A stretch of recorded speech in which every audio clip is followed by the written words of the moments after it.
through the Anglo-Indian Archive, all three of you have worked on almost curating parts of it, whether it's been through exhibitions or presentations about the archive itself. Could you highlight some of the narrative threads that have evolved across a series of readings through these personal photographs, letters, and histories that you all are looking at? Yes. So when we did our first exhibition in Chennai in 2019, that was an interesting space for us because we were essentially showing it to the community. It was largely a space where the community was coming from around the world into a space.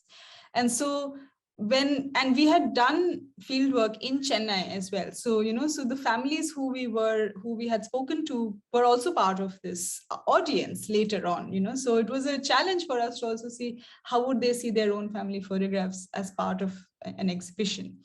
So when Dilip and I were sort of thinking about how do we show this material, one of the questions, of course, was funding. We couldn't actually make prints of everything and put them up, but we decided to do a series of slideshows actually of the material for the community. Then we had this question of, okay, are we going to show this as each family and their photographs? There could be like a sequence of family 1, 2, 3 and each of their photographs and then that sort of the thing, or are we going to mix the images up and think about themes, birthday parties or weddings or etc. So because that's also something that comes up in a family album, right? Like you look at family albums, this is true for any family album, that you sort of have these essential themes at least to the 20th century, or at least to the middle to the late 20th century, when photography becomes more accessible in South Asia. We start to notice there are these certain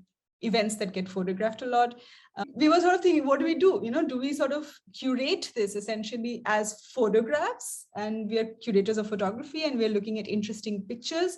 And that's the thread through which we look at it, or do we not, do we not sort of mess with the families' narratives that are existing within the archive and only show them as they appear in their own albums?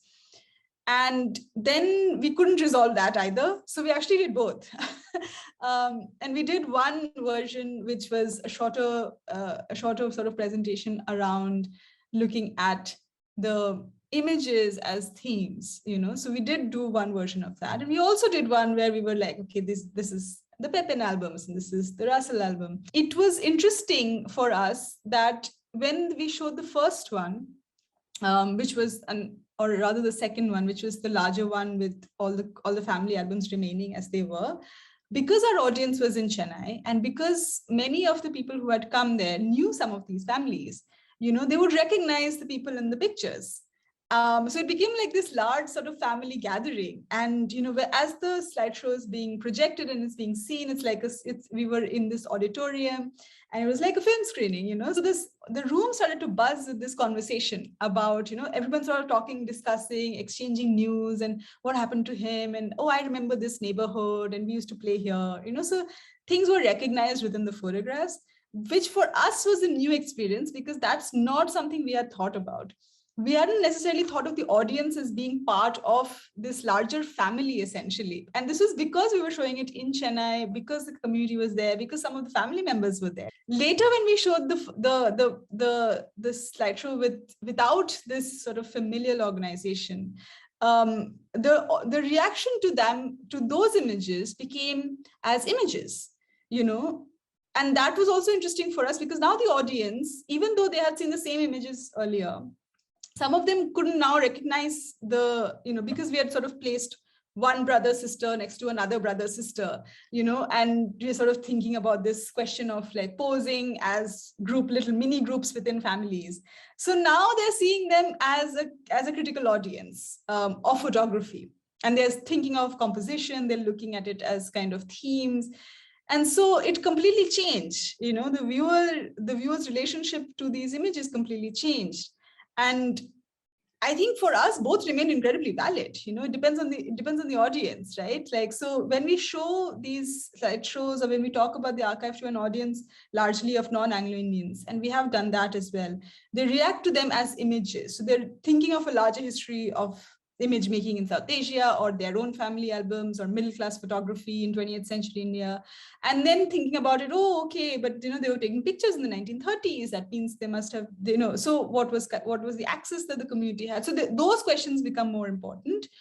But in a community centric sort of audience, and especially in that particular community centric audience, it was absolutely about like a large sort of screening of a family showing their own pictures, and this conversation was very genial, there was laughter. And have you also ended up mapping these family trees of all these people who end up creating these connections and who are so interconnected in some way? And have you then thought about collaborating with them in terms of how they are based geographically, but also how their family histories and stories interlink with each other at some point? So this is a very interesting question, because it's not something we had thought of at all. Like I said, again, we were thinking about the word photography was looming for us throughout, our initial first few months. And that's, of course, because we are photographers and we were interested in history of photography. And it was when we actually went to do fieldwork with the family of Russell Lowe, one of our, one of the people who sort of, very kindly invited us into their home and showed us their albums. That sort of changed our entire, or at least my entire perspective, because Russell was himself an archivist. And so within our archive, we actually have a mini archive, of a family who have archived their own history incredibly extensively. And this can, of course, only be done by a family, right? Like you ask, oh, where is your cousin? And then how? And then their parents and their parents and their parents. So Russell's sort of family album, or archive rather, traces about 200 years of his own family's history from Cochin all the way around the world. It was a moment where we were thinking, oh wow, like this is something which we hadn't thought of. We hadn't really considered it like this. We were sort of thinking about geography in the sense of, we basically knew through Dilip's long years of engaging with the community, he was very aware of where geographically the community has historically been based across the 20th century. So mainly railway towns, large presidency cities, etc., and around the country. So we did have a certain map in mind. But what Russell's albums or Russell's archive really showed us was the way that it actually played out. Why somebody moved from Cochin to Asansol, or why somebody then sets up their business somewhere else and goes, and they're not necessarily historically determined by the factors that we learn about through secondary source material, or research in that sense, of where we're like, okay, there was a law that made Anglo-Indians move here and there, or there was a railways, etc. But it's very personal reasons. And so, and it's something that, because we go very slowly with our archive, we haven't really sort of put that into practice and gone back into the field and been like, okay, can we go to his house and their, home and etc. So we haven't really explored that on the ground yet, but it's something that it's been a treasure that's really opened up for us a very interesting way of thinking. And it's also very interesting that Anglo-Indians actually, were around everywhere, and they were sort of related to each other as well. So that's also very interesting for us to think about then, about like larger questions of like, of intermarriage, of moving, of how identities also shift between various kinds of, because people were not always marrying Anglo-Indians, so people were not always having children with Europeans, so it's again this further breakdown of that very contentious question of who is an Anglo-Indian and what does that identity entail. So, yeah. Taking this forward into future building of the archive itself, and also just to wrap this up, could you share something about what you are currently researching on based on these conversations that are already in progress, but also the areas in which you see dialogues from the archive expanding for the future, both for the archive, the reading of the history, but also for the communities that you're engaging with? So we are now sort of at a place where we've had some time to actually go back and look at the material that we've archived so far, because over the sort of the first 2 years was largely sort of just going on fieldwork and gathering as much material.